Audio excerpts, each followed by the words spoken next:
Bring it, Kha'Zix. Percent missing health damage. Let's do this. Which means, actually, if Cavalier gets really far ahead, he can put himself in front and just never let things start in that case. It also means that the Lulu is an exceptional pick here, and a lot of pressure will be on Lula to save that first guy. That's a good point.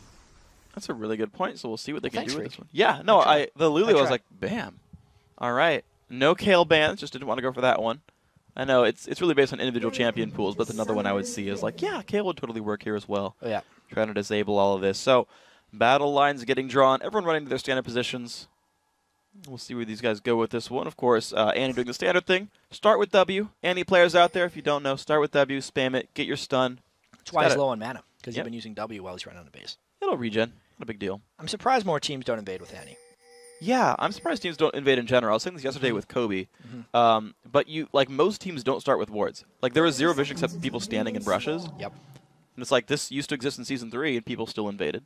And everyone just kind of stopped. Yeah, and even though there's been the flat damage on turrets right now, lane swapping, if you want to, is a little bit harder to scout because people aren't putting the deep wards in. That's true. Back in the end of Season 3, teams were very good at getting deep wards and jungle buffs, and then by that predicting where the AD carry and support would go, so they could always line up their lanes like they wanted to. They can't do that as well anymore, seeing as the wards are just now placeable. And everyone's going to do them.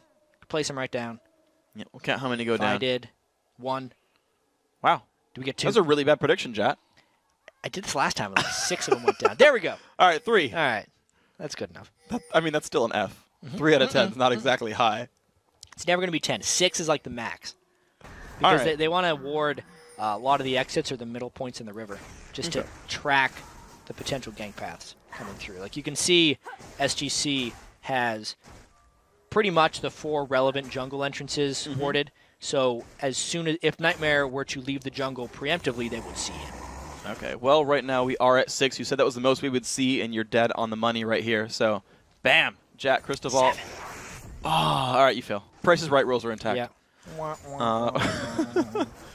Okay, here we go. Normal lanes down here on the bottom side. Looks like level 2 will come in first for Tick, Trick, and Duck. They got the initial push in, but they're right underneath the enemy turret. This could be a little bit more difficult for these guys. We'll see. Maybe it'll pan out really nicely, but level 2 definitely is still first for TTD. Yeah, it's good that they've been able to take early power in this lane because Caitlyn shoves in very, very hard. It's because that Annie stun is charged level 1. Stun, zap, auto attack. Exactly. That's the move right there. Annie Jinx, even after the nerfs, even though they can't chain the Annie stun with the Flame Chompers because the Flame Chompers' arm time is slower, meaning when she places them, it is longer before they can stun. And Annie's just flat out stunning for half a second less early game. Doesn't mean level 1's that much weaker. They still get the stun, they still get the damage, and that's how they pushed him in. Yeah. Well, here we go. iNightmare already looking for the mid lane and is right behind Mia. Now, can he play around this? Should have Satchel Charge. Jump in. Slow is landing. There's a Satchel, and glad IQ is here. Barrier popped. Damage not quite across there. Uh-oh. Nightmare is now in the middle of the enemy team. Mia trying to run. Gets picked up. The flash from iNightmare.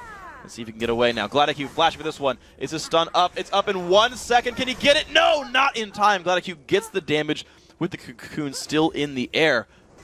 1-for-1 trade. Yeah, and since both kills went to the jungler, there is a substantial edge to Glad IQ because he's the one who gets to keep the double buffs, and he's also doing an attempt of keeping Kha'Zix off the turret here. Jungle-wise, Glad IQ is far ahead, but lane-wise, since Snow was able to stay in lane for that monster wave of creeps, he's going to be about a level up. And you're seeing that 4-3 right now. At some point, we'll have to back. Looks like he's out of flask charges here, but we'll see what Double Buff Vi can do about the rest of this game. Bottom lane starting to turn back around a little bit. Nimmer walks through a ward, so Glad IQ knows about this. Looks like he's going to look for the counter gank here. The same exact gank from Elise. Goes for the stun, doesn't land it. I think Mia wish he would have hit that to get this gank in here from Glad IQ. They're going to go for it anyway. Nightmare does not have anything to repel to safely just yet. Snow getting chased down. Does have flash. Doesn't quite need to use it, though, but is down to 200 health. Going to need to back soon. Yeah, that was I think a pretty big misplay by TGD right there. Nightmare tried to do the return gank on mid, even though he knows if there's a counter gank, he's going to have to fall away since he had given up the double buffs to Vi. Because Glad IQ was there for the counter gank, it just completely turned that lane right back. It means MIA can... I'm just going to call him MIA. Okay. Mia. Whatever you want. What do you want? I liked Mia, but we'll call him Mia. That's just me. I'm just going to try to stop making that mistake. Okay. thought you were trying to make a pun there. I like No. Mia. It's just me. Oh. And an I guess. afterwards. Yeah. That's just me, I guess. No, it's horrible. We're going to Anyway, move on. Bottom lane looking better. Mia came back in the lane because of that counter gank. Yeah, he did. Okay, Gladiq looking for the bottom lane here. Is going to walk through a trinket ward if they don't time that one right. SGC is starting to turn this bottom lane around a little bit at least. Let's see. Trinket's going to end in about 5 seconds. I think they've timed that, actually. It's timed out now. Yeah. Vi moves. Kobe Okay. talks about this all the time, how you just got to wait out the trinkets. And since no one buys wards early game, it's like a race to see who can get the first gank off, or the first big gank off. Obviously, this is the second gank, but if Bonaparte gets it all aggressive, Vi will get him. Ooh. No dive yet from Vi. Doesn't want to do it. I Okay. could have sworn she went outside of the brush, but there were no pings. She must have just been on the edge. Okay. Still secret, but I mean, Elise is coming down. They suspect something is up. She's waiting for the counter gank here. Damage coming across. Bonaparte going in hard. They don't know about Vi. Definitely not. Flash forced away by Annie. Burning from Ignite still, but it's not going to be super effective here. Gladiq gonna be okay against the Flame Chompers. Nightmare's going to have to run away as well, but SGC, I feel like they got a slight edge here from that fight. Yeah, I think so. They were the ones pushed up beforehand. That was the whole thing we talked about in the pregame. Junglers waiting in lanes that are winning usually come out on top if both junglers end up coming there, and it works out well for SGC. Cavalier, Phantom Joe, both level 6. Haven't seen these guys all game, but 40 to 40 in minions. Both have recalled for their respective resist items, and they're completely holding equal. Yep, I think it's the last we're going to have to see that lane, because they're just going to be farming. Not for a while. Snow has to be a little bit careful here. Nice job dodging away a lot of these bombs. Mia running out of health. Flashes. Ooh, good barrier. It's going to put Mia to safety with almost no health left. And the Ignite wasn't used by Snow. That might have ticked him out, based on how low Mia got at the end of that. Although, it means they're just going to continue to have to farm. There's tons of action in that mid lane. That's why Kha'Zix is a nice pick against Ziggs. It creates a lot of aggression. Ooh, a lot of damage coming into Gladiq. Ulti coming across as well to wave clear the mid. And the Ignite would have been 170 damage, which is about where Mia ended on. Yeah, and the red buff just spawned, though, as they came back. So Ignite would have been, by the hair of his chinny chin chin or not, would have been extremely close. Even so, because of the invade afterwards, Nightmare is able to steal the red and pull a bit of a jungle edge out here. Good stuff there. Looks like he's going to repel the dragon to escape more quickly. That's nice. It's an exit, but not an entrance. But a good little knowledge there by Nightmare. By the way, if you invade bottom side jungle, repel to the dragon. Other side, after 15 minutes, you can repel to Baron. I would guess. If you're Hecarim, you can turn your W on a blue buff from the outside of the wall, and it will reveal it for you, and then you E over the wall. Yeah. It only works on buffs, not on small camps, even if you're getting damage. Yes, because it aggroes the monster and it attacks you, which reveals it for Fog of War. Yeah. There you go. Night Blue 3 taught me that. I saw that video as well. Just between me and him. Yeah. Don't tell anyone. The world now knows. Sorry, dog. Next time people play Hecarim, it's going to get stolen. All right, Mia shoving up the mid lane. 13 minion kill lead so far. It's going to fall down a little bit more here, but ultimately that Ziggs pickup is working for him, I guess. Like, even though that level 1 was kind of rough, like the early gank and whatever, holding on just fine. Yeah, this is a much better start by Storm's Game Clan. Also, they have the Ziggs this time, so hopefully their wave clear and the early turrets don't start falling behind for them. That's one of the big things that happened last game. They got down 2 turrets to 0 at the start, and that really hampered their objective control. Later on, they started losing dragons as well. They're going to want to prevent that from happening this game, specifically by, I think, having Cavalier arrive in those dragon fights and being the Renekton. Like, the level 7 to level 12 or 13 Renekton is when you want to force those dragon fights, and that's how Renekton wins games. Well, but look at this one, though. He's actually roaming down before Phantom Joe's teleport is up by about 30 seconds right here. So SGC, again, more timing from these guys. They timed the Trinket Ward in the bottom lane. They've timed the teleport from Malphite. They're going to have the numbers lead here for this dragon. Really smart move here. A lot of typing in chat, I bet, for these good timers. Let's see if TTD can get anything back for this. The best thing TTD can do off of this is shove the lanes as hard as they can while everyone on SGC is at that dragon, because that is an uncontestable objective when they rotate that well. Very nicely done here. SGC certainly firing on all cylinders, I would say. Doing a good job of this one. Satchel Charge, Mia knows it doesn't do quite enough damage to make the casters die to the turret, so he sets those up nicely. Worst ADC West holding on really equally here to that Jinx of Sunny XX. He definitely lied to us in his name. He is by far not the worst ADC of the West. No. Yeah. Doing great. Especially from Nordic East. Yep. Unfortunately, right on top of Ward, though, we could see another counter gank here. This is one that can actually backfire if they bait a little too hard. Let's see what happens. Sunny XX going to get knocked backwards into a Ziggs bomb, actually. A little bit of that right there. Ulti comes across, doesn't land on much. GladIQ forced to run away, slowed by Malphite. There's a two-man ulti. GladIQ going to go down. Nightmare picks up one. Mia forced to run away, does not have much left to throw. There's going to be one kill picked up on the teleport counter gank. Yeah. Phantom Joe covered as much ground as he possibly could, flashing before his ult, able to pick up that one kill, and it was a successful teleport, I'd have to say. Even though overall the top lane trade there, I think, actually still goes to Cavaliers Renekton because he helped his team get a dragon, and just a kill over on the other side for Tick, Trick, and Duck. Well played then by SGC's top lane right here. Tick, Trick, and Duck still going to be pushing down to this bottom lane. Equal farm still on both these guys. A random question. I don't think this works. All right, what's the question? You can, I know you can like flash like ViQ, you can flash Body Slam. You can't like flash Malphite ulti, right? Ooh. Does it move the impact area? I'm going to say no. I don't think it does either. I think it's very similar to trying to flash a Tristana Joe. I don't think the damage lands well. I know you can flash Playful Trickster, but that's because it's centered around him as he just as he falls. A lot of these things are like execution based. You got to like get it perfect, and there's a chance that the Malphite one does work. It's just like so risky. And no one's ever done it. And the fact that he goes at like ooh, that's a low health bar. 30 health. Yeah. Bye. He's gonna go back to base. He's got to heal up a little bit. It's sundown right now.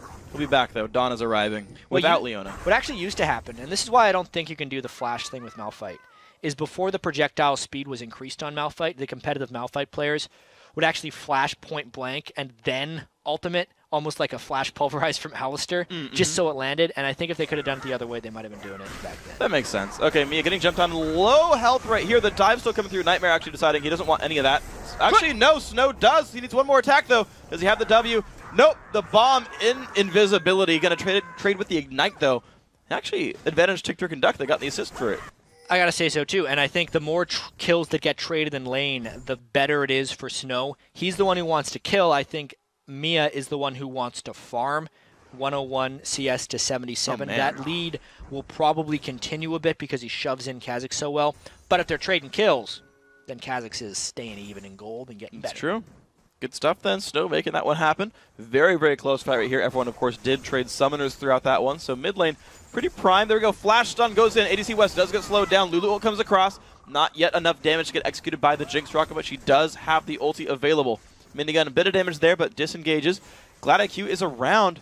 Does not look for a gank right here, of course, is on top of a ward anyway. Yeah, and that actually shows us right now. Oh, that was an ultimate for Harass. The Very benefit of the Lulu lane, because that saved them from getting spiked up by the anti-combo, and now they're on the retaliation. There we go. A lot of pain coming across here, and that's going to be one kill picked up already. SunnyXX does go down.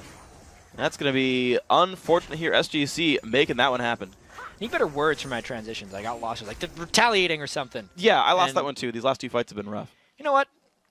They've been rough for Jinx as well because she has died. Aww. But actually, I think they just overstayed their welcome right there. After using all of their skills, they didn't really have anything up defensively either. And it left a fairly easy gank for GladIQ. Again, Vi spending a lot of time bottom lane. Obviously, pretty difficult to gank the other lanes, but a little bit easier than it was in the first game. I think we're seeing a bit of a tendency here for GladIQ and SGC as a team to just want to get worst ADK West fed, and it's working pretty well. 117 CS, highest in the game. Turret kill to his credit. It would be working well if he was getting assists, but at least they got the lane down. At least they got the lane down. He's going to be doing okay here. There's a random point. I don't know how on purpose this was, but Sunny ulted the Caitlyn after Lulu ult wore off. With the ulti on, it would have dealt more damage because there'd be more missing health. Yes. Because you don't like lose health again after Lulu ult wears off, so we'd be at like 500 of 1500 instead of 500 of 1000. Also, and barely lived. You can also think of Lulu Ultimate like a heal that is not affected by healing debuffs. True. Because when you gain 1000 health, you gain 1000 current health and 1000 max health regardless, and then when it runs off, you only lose the max health, not the current. Yeah. Which just speaks to your point of the ult would have been better while the Lulu ult was on. Yeah. Didn't go for it. And they can't ignite it either, so Lula, with a shield as well, gives you a lot of sort of impervious health gain. Also, they could have just not ulted, because it didn't really do anything. Well, did some damage. I guess technically that stopped Caitlyn from sticking around for the assist. Probably, yeah. Had to go back. Success. Jinx ult's back up anyway. Haven't seen a lot of cross-map ultis in general with Jinx. No. It seems to be really like safe, conservative ones. Also, they're usually really early in fights before guys get hit very hard. Yeah, you're right. Like very few execute ultis. Here's my theory on that. Okay. I think it's because she gets so much move speed from getting excited in the late game team fights. She doesn't need the ultimate to clean up, and she wants to use it with the initiation to combo and potentially get the first get excited passive proc faster. Okay. So she wants to use the ultimate, get the kill, and then start running around fast. Whereas you'd think, since it's an execute, you'd want to wait for them to get low and, oh, they're running away now, I'll ult them. You see that occasionally, but I think that's much less reliable than getting the first kill and then just literally running up to and auto-attacking someone. Yeah, I just don't even see those. I see, like, the Orianna ult goes in, they're all 80%. She's like, yeah, Jinx ult for 400 damage. Like, those are the ones that I see the most. And I guess because it has a base damage, and it's a pretty big AoE spell, like, it's just an opening burst an opening burst tool. It's basically like a Garen ult. Yeah. Yeah, so Yeah. you theoretically should be waiting until they get fairly low. Yeah. Unlike how you would use Darius ult. I know we talked about this before. Darius just freaking hits someone Darius with it. should ult as soon as he gets 5 bleed stacks. You should not care that much if he gets killed. Although, no one's actually going to do that. Like, I say that myself, and every time I play Darius, I try and get the resets, because it's really fun to jump around to multiple targets. Yeah, it is. Did you know Elise Q, right, jumps to a target? I believe the target I did know it jumps to a target. Yes, okay. No, there's more to that. That's part A of the setup. If the target already dies in midair, it, like, refunds the cooldown. Oh, interesting. Yeah, that from what I've seen. And she kind of, like, skids a little bit to the target and then kind of goes to the next one. I've definitely seen that before. Yeah, so my thought is I want to see a player Q to a minion, smite it, get the Q back, reach a champion. Ooh. I don't know if that would happen, though. Ooh. I don't know how it tracks the cooldown. I like the way you think. being Were you given back. inspired by the Lee Sin play where he smited the minion and landed the Q? I'd actually thought this before, though. That was really sick. But no, I'd seen that before and was just like, huh, you know, I keep seeing this come back up. But glad IQ not in a great place. Lulu coming across to help this one a little bit as well, keeping him alive a bit. The damage is just here. Everyone is in this fight. I don't even know who's going down. Looks like no one so far. Just trading blows back and forth, and we're good. Stalemate. Yeah, we got a really important part of the game here, actually, because SGC is trying to make their mid-game power push. They've actually controlled a lot of the objectives here. They are currently up in turrets, and Cavalier is trying to make his impact on Renekton, whereas Ziggs' siege right now, since he does have zombies, is just massive. If they can win soon and get a big lead here, it'll transition. Ignite on a Phantom Joe. 150 health. That's going to be a Ziggs ulti picking it up, and the turret going down as well. SGC 3,500 gold in the lead and still pushing. Yeah, and they should continue to push because Malphite is down. The majority of the initiation is dead. There's not even a Tibbers here. An inhibitor this early from a game that was close could just blow it wide open. Well, there is a turret going down. Phantom Joe back up in 15 seconds. Has teleport available.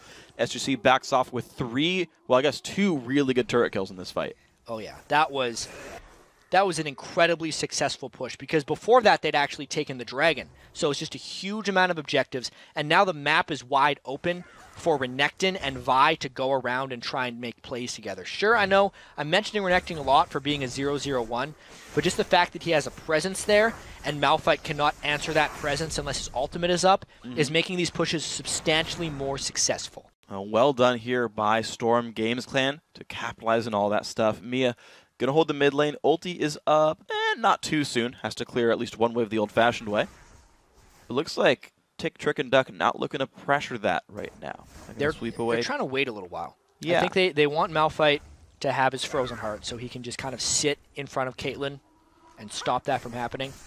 And once again, this is probably the fear that we talked about in their team composition beforehand. They have a bunch of people who can finish fights, but when they start the fight, they're not necessarily taking people that low. Bonaparte on Annie hasn't been getting many kills. He doesn't have any magic penetration on Annie, just the Sightstone. So his Tibbers at the start of the fight isn't necessarily bursting. Also, Malphite is full tank without any magic penetration, so his damage is very low as well.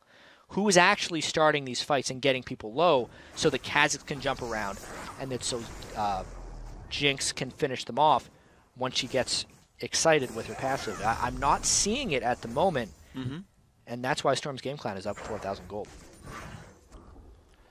We'll see if that can turn on later. Right now, Ziggs is going to sweep away this nice blue buff for himself, getting that mana up there, the cooldown reduction, all kinds of fun stuff. Sunny already being given away the red buff here, so that's getting swapped around at 20 minutes in. You're going to start seeing the junglers give away their buffs a bit more here. AD carries getting the reds. Cavalier definitely playing aggressive. They got some ward control, looking into the enemy jungle. Yeah, this is I think it's a forced fight here. SGC's going for this inhibitor, but I do not see Tick, Trick, and Duck letting this happen. I think Malphite's going to come around the back, and they want to fight right now. Well, they're going to find a 3-man ultimate with the Jinx ulti, and here comes... Oh, Snow's jump is knocked around by Lulu, forced to run away from this one. Zigzag comes across. Mia finds that one over the wall, maybe even in Fog of War. Phantom Joe still getting knocked around. He's going to go down as well, and look at this. The cleanup now. Sunny trying to find Mia, takes a bunch of damage, does get a kill right there. It's going to be 2 for 1 right here, but still advantage SGC. And I think the inhibitor is going down right after that. This is exactly the fight that we thought would happen. The initiation came. It was a very clean combo, but nothing died. The Lulu ult came in right at the start. Snow was not able to have an impact on that fight as Kha'Zix, and maybe at the end, Sunny got 1 kill on Jinx, but the inhibitor went down and they lost the fight. And we see this coming in. The 3-man ulti comes across, and I like that the Lulu ulti stops Snow's leap. So also exactly, it stopped him from getting all the way onto worst AD carry West, and then he was free to deal damage at the end.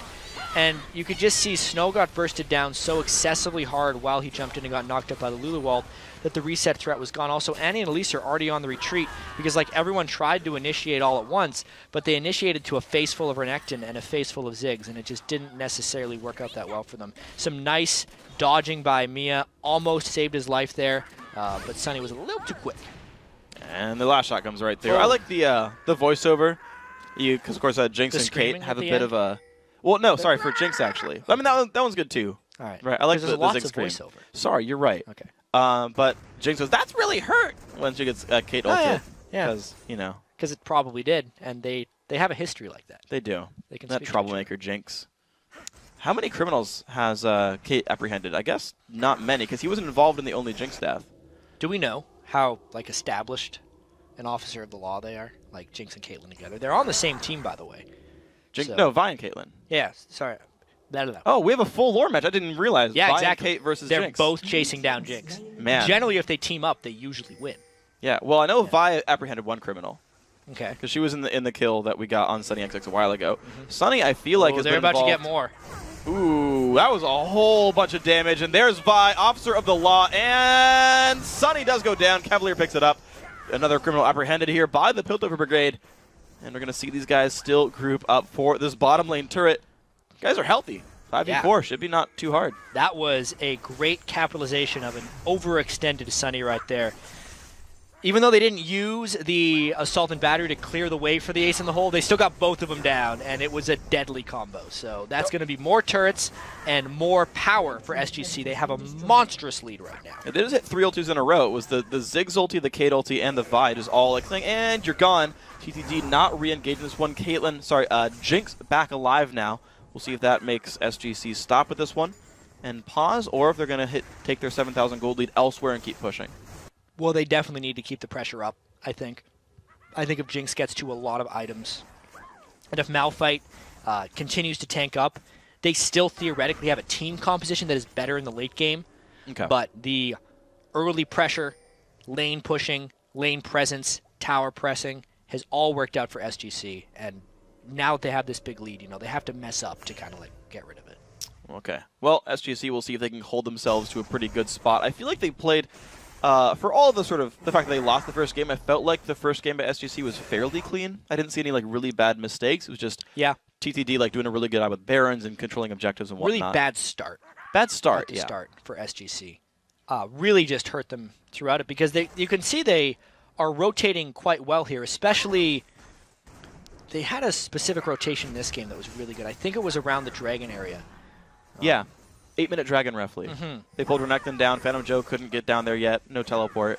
I really like that one, at least. And this might be a bit too hard. This is a really difficult attempt right there. Snow knocking to the air, half HP as well onto Malphite. Who are they going to go for? It's going to be onto Snow still. 3-man Malphite ulti. Jinx ulti comes across, does not kill clg.eu. Gets healed by a Mikhails to stay alive, but there's the first reset. Can these guys keep going? Snow's been forced out of the fight. Sunny XX does not have a front line anymore. Nightmare forced to run away. One more shot does go down. Now worst ADC looking for another one. Does have Flash chasing Bonaparte. Can he get this one? Trinket over the wall. Q flashed by Annie. Going to stay alive, but 9-5 on the scoreboard and a 4-3 inside the enemy base. I don't know if they can get this inhibitor, though, because Snow went back to base and has full health. There's enough health on SGC that they can push through Freak, this last fight, I think, just shows how far ahead SGC is, but more importantly, how much they actually want to end this game sooner rather than later. When Vi goes in that hard for, like, look how far ahead she goes.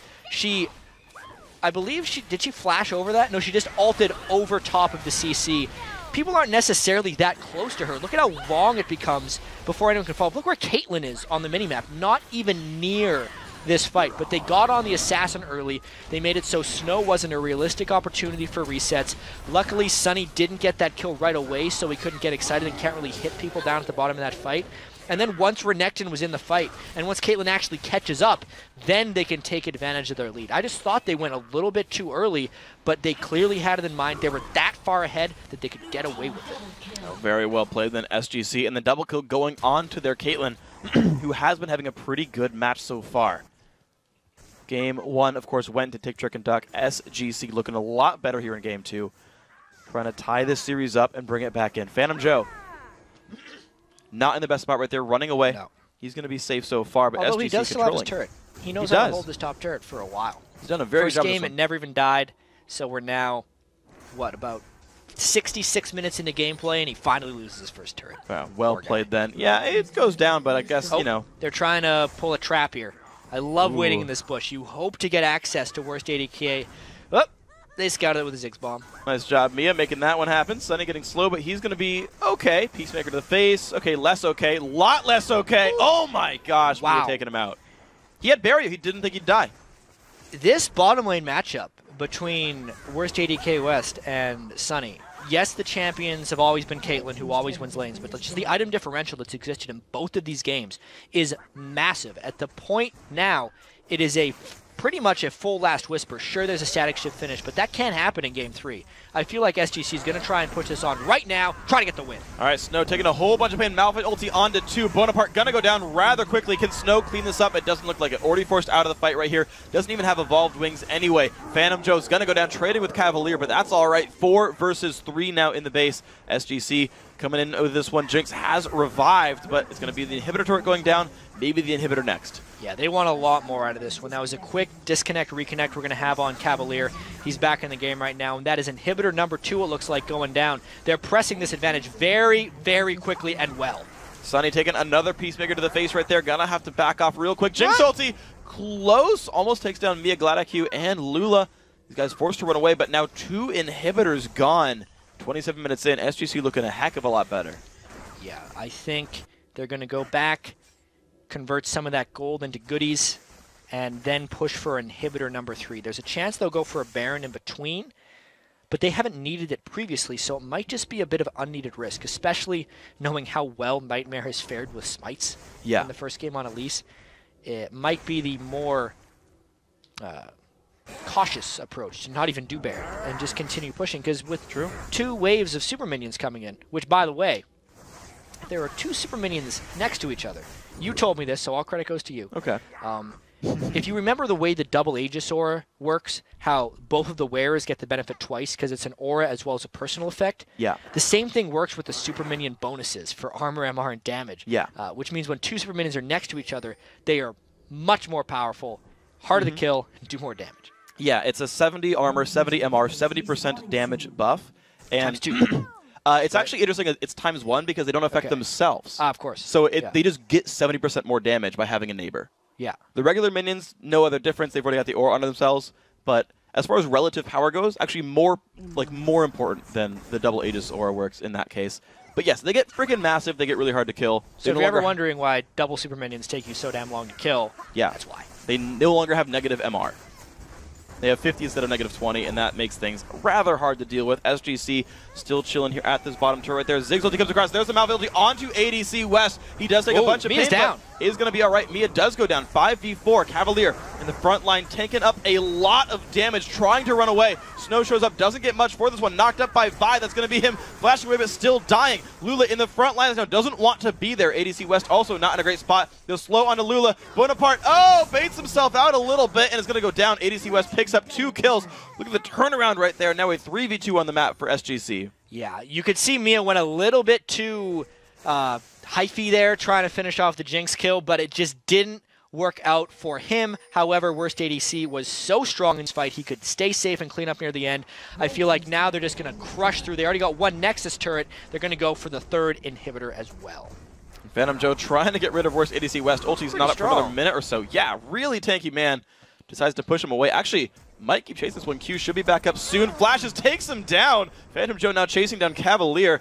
And a bit of a miscommunication. Nightmare does not is the only one going for this one. Maybe he'll win this fight, but of course their Nexus slowly dropping. The turret does fall. So there are 0 turrets left. No, 1 turret left in the map. Bottom inhibitor turret left in the map for TTD. This is a rather good-looking game for Storm Games Clan. Yeah, they can just take the dragon while they're waiting for Caitlyn to respawn as well. You could definitely see a bit of the late-game fear that TTD would have in this game if it were to get there, just by how well Malphite handled Caitlyn in that fight, despite Caitlyn's very generous amount of items right now. But it's just not there, I think. The fact there's no Nexus turrets left to defend, the fact that that fight was actually misplayed by SGC before they were actually able to win it means that they can just continue to play a little bit sloppy as long as they're playing fast, because that's the best way for them to finish this game. And they're looking forward their Ascension. Use the dive in onto Snow's going to land here from Vi. He's going to do a pretty good job against Snow right there. Bonaparte not a good spot. Puts down Timbers. Does drop, though. This is a 3v5, actually. Caitlyn and Renekton aren't even close. And they're just going for it. Slows land on a 2. BO3D2 forced to run. Is going to get over the wall. Lula, though, not in a good spot. Likely to drop. The jump in as well. Mikhails keeps him alive. No, does go down to the Spiderlings. Would have been a Jinx ulti if not. Cavalier out of the front lines. Phantom Joe there to help. It's a 4v4 on the map. Phantom Joe gonna just walk backwards. Ziggs, though, still happy to chase down. And Caitlyn has joined the fight. SGC ready to push in. I wonder how long they're going to be able to push this one in. There's a lot of time for TT to go back to base and heal, but GladIQ and Cavalier are a little bit low without ultimates. Let's see how well they can push these inhibitors. It looks like there's not much opposition for them yet. Well, there's 2 home guard boots, so TTD are back into this mix right there. No cocoons going to land. Phantom Joe very low, but does get out of this one, at least into the air. Comes back down to safety. Sunny still putting the damage output in. The inhibitor will fall down. Minions still knocking at these front doors here, but SGC is going to back off for this one. They've been so close to finishing this game. I think if that fight at the bottom inhibitor turret would have been just slightly cleaner, the most minuscule amount of cleanness, this game would have been over 3-4 minutes ago. But because they even engaged in that 3v5, people were low, they couldn't finish their push afterwards. Remember, there are not even Nexus turrets right now for TTD. So if all they do is group up and siege that bottom inhibitor, the defense becomes much more important and more difficult because they don't even have the turrets anymore to take damage or deal damage to minions coming through. I think about 3 more minutes and we're going to have a win here for SGC. Well, the buffs being swept away. SGC ready to get all their advantages all together. Infinity Edge starting soon here for Worst ADC West. Ziggs has his death cap. I believe that's a new pickup for him. And you're just seeing more and more stats coming through here. The Renekton here of Cavalier about to finish a Randwood's Omen in the near future. And interestingly enough, actually, SGC looking more for the bottom lane than anywhere else. I'm a little bit surprised by that choice. Yeah, I think they should. All they have to do is stand at that inhibitor turret, and it will be indefensible. That way, even if things go wrong, they'll have every building destroyed. Things most likely aren't going wrong either, so once they get that, they'll have the support coming in from the other angles, and they can have that 3-pronged attack with the super minions on both sides and them on the third. Okay, we're looking for this one right there. Bonaparte, Phantom Joe, they're all here. Everyone's going to be there for the 5v5, it looks like. At least for now. Of course, Jinx forced to sweep away minions towards the mid lane. Top lane pushing in very, very soon. I feel like the next set of waves is going to be all of them right there. You can see the giant blue blob in the top lane. That is a scary thing that must be dealt with or it will kill the Nexus. And I mean, Jinx kills them pretty quickly. Probably not quickly enough. You can see TTD wants to initiate now because they know their Nexus would die if they let the super minions get there. That's why SGC is playing so far back. You're seeing them play far back. You're seeing the poke come across as well. Phantom Joe forced to heal again. And now the turret is starting to be under siege. Snow, double super minion there in the top lane. Damage across on ADC West. Forced to flash away.